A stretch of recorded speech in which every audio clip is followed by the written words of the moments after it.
Descobri que minha tia abriu 3 cartões de crédito no meu nome quando fui checar meu score antes de comprar um carro. Ela acumulou $12.000 em dívidas, destruiu meu crédito e, quando eu a denunciei, toda a minha família me chamou de traidor. Vou contar exatamente como ela fez isso, o que aconteceu quando eu a confrontei e por que metade da minha família ainda não fala comigo, mesmo eu sendo a vítima. Mas primeiro, deixe-me explicar como alguém em quem eu confiava pôde fazer algo tão errado assim. Minha tia Linda sempre foi a tia divertida. Ela era a irmã mais nova da minha mãe, e enquanto eu crescia, era quem me levava ao shopping. Deixava eu ficar acordado até tarde quando dormia na casa dela e comprava coisas que meus pais diziam ser caras demais. Ela era legal. Era engraçada. Fazia eu me sentir especial. Então, quando completei 18 anos e ela pediu meu número do seguro social para me adicionar como usuário autorizado em um dos cartões de crédito dela, para ajudar a construir meu crédito, eu nem pensei 2 vezes. E se você está ouvindo isso e pensando nos seus próprios dramas familiares, já aproveita e aperta o botão de se inscrever. Deixa um like se quiser mais histórias como essa. E me conta nos comentários de onde você está assistindo. Eu adoraria saber. Ela disse que isso me ajudaria no futuro, quando eu precisasse pedir empréstimos ou ter meus próprios cartões de crédito. Ela fez parecer que estava me fazendo um favor. Eu tinha 18 anos. Estava prestes a começar a faculdade e não sabia nada sobre crédito ou roubo de identidade. Eu confiei nela. Então entreguei minhas informações. Meu número do seguro social, minha data de nascimento, tudo. Ela disse que só precisava disso para a questão do usuário autorizado. E pronto. Nos anos seguintes, eu nem pensei mais nisso. Estava ocupado com a faculdade, trabalhando meio período, tentando entender minha vida. Minha tia e eu continuamos próximos. Ela me mandava mensagens do nada, enviava dinheiro no meu aniversário e a gente se encontrava para almoçar sempre que eu estava na cidade. Tudo parecia normal. Ela nunca mais mencionou o cartão de crédito e eu assumi que aquilo tinha ajudado meu crédito, como ela disse que ajudaria. Avançando para quando eu tinha 23 anos. Eu tinha me formado na faculdade, conseguido um emprego decente e juntado dinheiro suficiente para dar entrada em um carro. Nada extravagante. Apenas um carro usado confiável para ir ao trabalho. Fui à concessionária, preenchi a ficha e o cara do financeiro voltou com uma expressão estranha no rosto. Ele perguntou se eu tinha checado meu crédito recentemente. Eu disse que não. Ele puxou meu relatório de crédito e o deslizou pela mesa. Meu score estava na casa dos 500 e poucos pontos. Havia 3 cartões de crédito no meu relatório que eu nunca tinha aberto. 2 estavam estourados no limite. Um tinha pagamentos atrasados há mais de 1 ano. A dívida total passava um pouco de $12.000. Eu senti que ia vomitar. Eu disse que tinha que haver algum erro, que aqueles cartões não eram meus. Ele disse que eu precisava resolver isso, porque não havia nenhuma chance de aprovarem um financiamento com aquele crédito. Saí da concessionária e sentei no carro de um amigo, encarando o relatório de crédito que ele tinha impresso para mim. Eu não entendia como aquilo podia ter acontecido. Eu nunca tinha solicitado um cartão de crédito. Nunca tinha atrasado um pagamento, porque não tinha nenhuma dívida. Então vi os endereços listados nas contas. 2 eram o endereço da minha tia Linda. 1 era um apartamento que eu não reconhecia, mas o nome na conta era o meu. Liguei para as operadoras dos cartões de crédito. A primeira me disse que a conta tinha sido aberta 4 anos antes, logo depois que completei 18 anos. A segunda disse a mesma coisa. A terceira foi aberta 1 ano depois. Todas tinham meu número do seguro social, meu nome e minha data de nascimento.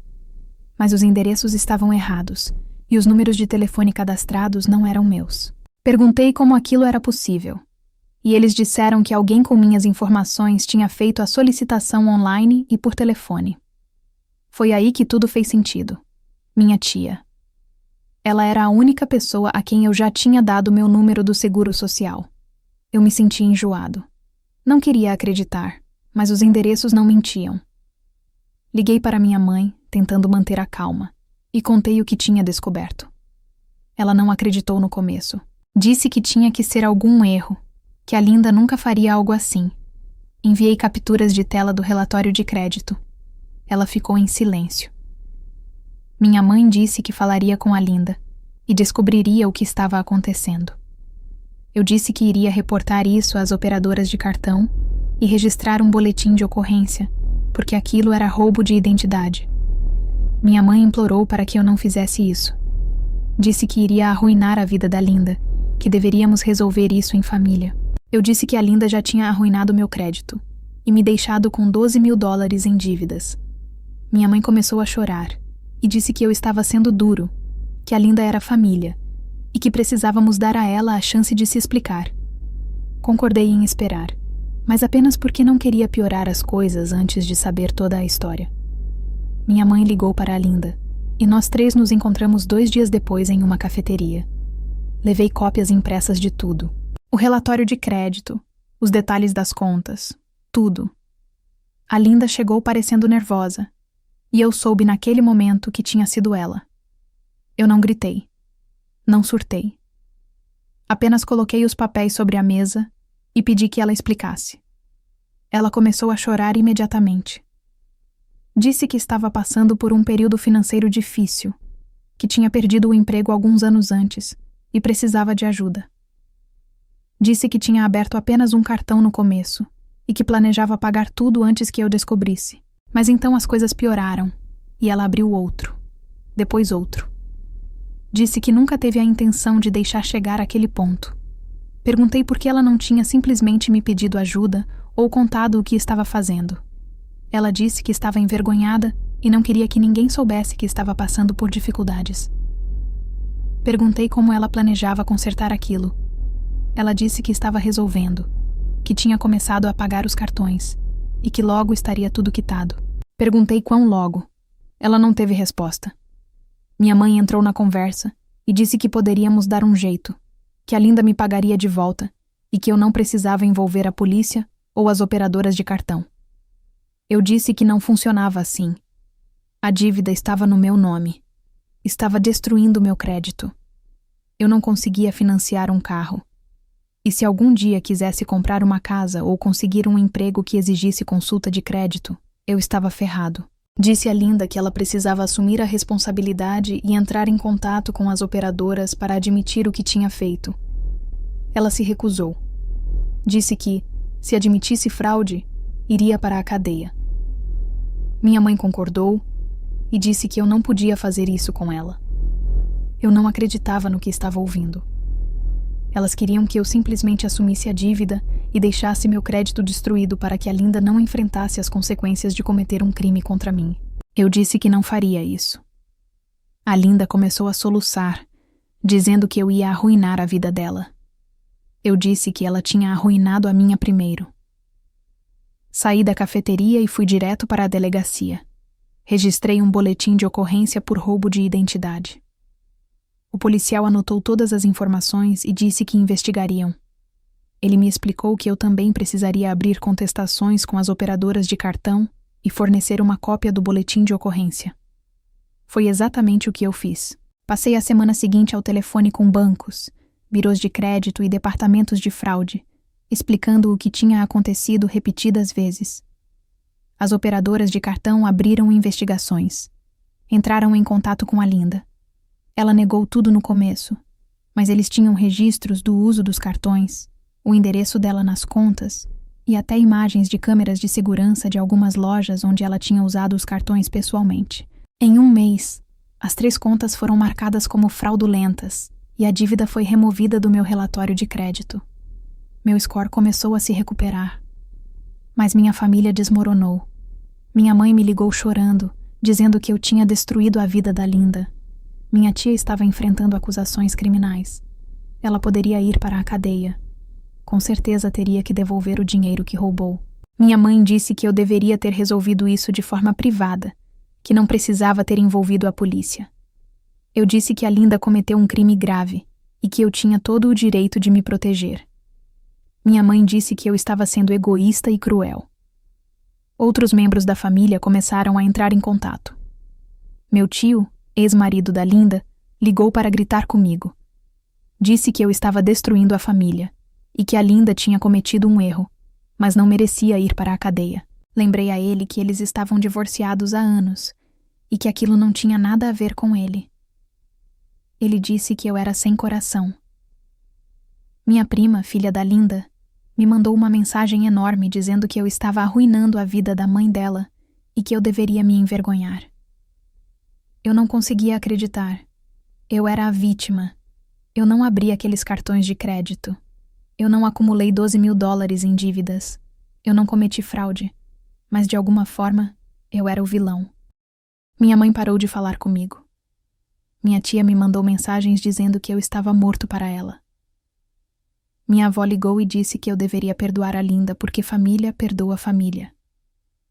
Perguntei se ela perdoaria alguém que roubasse dela e destruísse o crédito dela.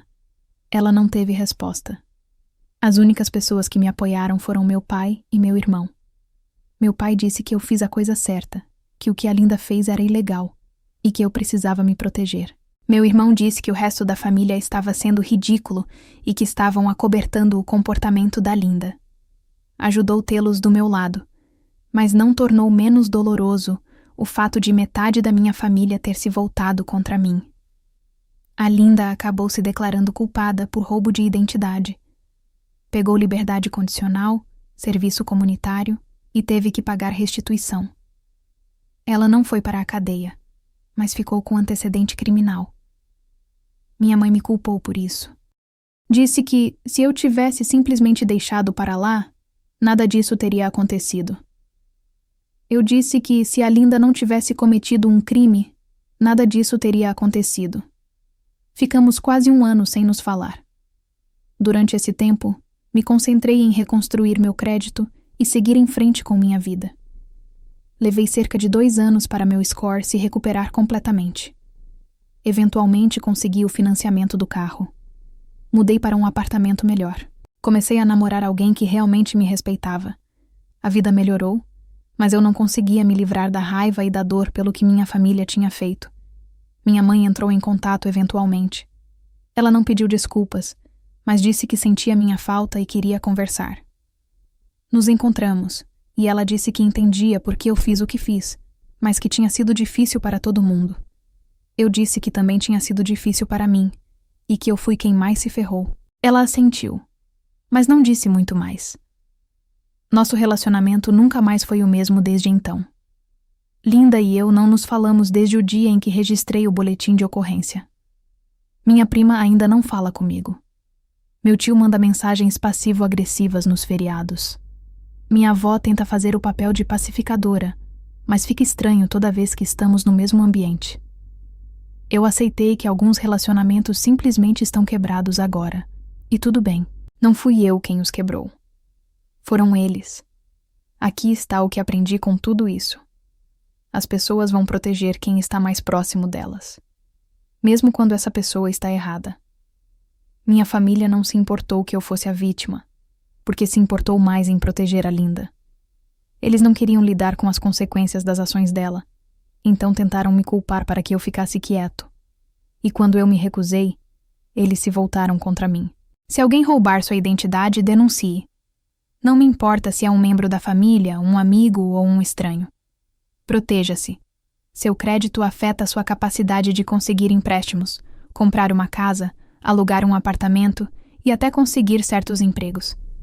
Deixar alguém destruir isso porque você tem medo de ferir os sentimentos dessa pessoa não vale a pena. Eles não se importaram em te ferir quando cometeram o crime. As pessoas disseram que eu deveria ter resolvido isso de forma privada. Mas não existe forma privada de consertar roubo de identidade. A dívida estava no meu nome. A única maneira de removê-la era provar que era fraude. E a única maneira de provar que era fraude era denunciar. Eu não tive escolha. Bem, eu tive uma escolha. Eu poderia ter ficado quieto, pago $12.000 que eu não devia e vivido com o crédito destruído por anos. Mas isso não é uma escolha. Isso é apenas deixar alguém sair impune por arruinar sua vida. Minha tia não pensou em mim quando abriu aqueles cartões de crédito. Não pensou em como isso afetaria meu futuro. Ela só pensou nela mesma. E quando foi pega, continuou pensando apenas nela mesma. Ela não pediu desculpas. Não se ofereceu para consertar nada. Apenas chorou e se fez de vítima. E minha família permitiu isso. Eu não me arrependo do que fiz. Eu me protegi. Fiz o que precisava ser feito. E se minha família não consegue entender isso, então não são pessoas que eu preciso na minha vida. É uma droga. Dói. Mas estou melhor sem pessoas que esperam que eu me queime para mantê-las aquecidas. Se você está passando por algo parecido, saiba que você não está errado por se proteger. Você não é cruel por responsabilizar as pessoas. Você não é egoísta por se recusar a assumir uma dívida que não é sua. Família não significa deixar que as pessoas te machuquem sem consequências. Família de verdade não colocaria você nessa posição para começo de conversa. Minha tia tentou roubar minha identidade, destruiu meu crédito. E quando eu a expus, minha família inteira se voltou contra mim.